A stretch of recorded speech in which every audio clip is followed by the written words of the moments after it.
Cutting an onion.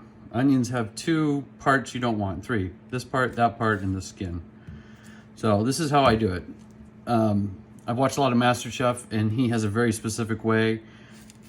I don't agree that it's fastest or best, but you know, whatever. With my method, you use most of the tomato. So what do I do with ends, like the tomato ends or these ends? I put them in a bowl, and then you take your serrated knife again, cut gently. So you just want to, like, you're cutting a few layers because it's layers.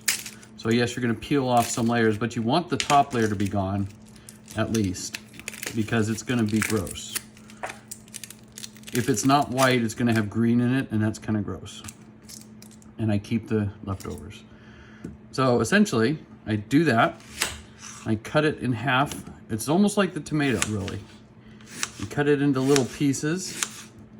So again, you have options here. When it's all together, if you want to cut it into big circles, you just cut it into big circles. I'm going to dice this, so I want to cut it, and be careful here, because the little skin will slip sometimes. I'm going to cut it into pieces. So you just kind of hack at it. Again, professionals will tell you, oh, there's a knife for that, or, you know, this isn't the way you do it. They do it like this, which is annoying. They cut it here. They cut it, and then cut it, and then cut it, and cut it, and cut it. Then they cut it, cut it, cut it, cut it, cut it, and then chop, chop, chop, chop, chop. And yeah, it dices, but so does this. I really don't see a difference. However, like I said, if I was on MasterChef, they'd complain. Now, if I want to get it really dicey, I get a nice sharp knife, something like this. Okay, I'm gonna sharpen it up a bit, wipe it off because it has metal things, and you can just go to town on it as much as you want. If you want really small pieces, just a random dice.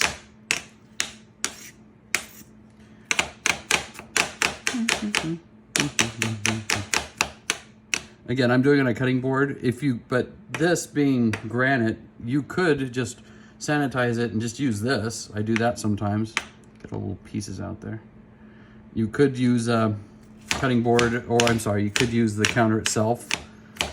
Make sure it's a non-scratch, because if you don't want to scratch it with the cutting. And there you go, diced onions. Then what do you do with this? I take my trusty press and seal. My eyes start watering at this point. I wrap it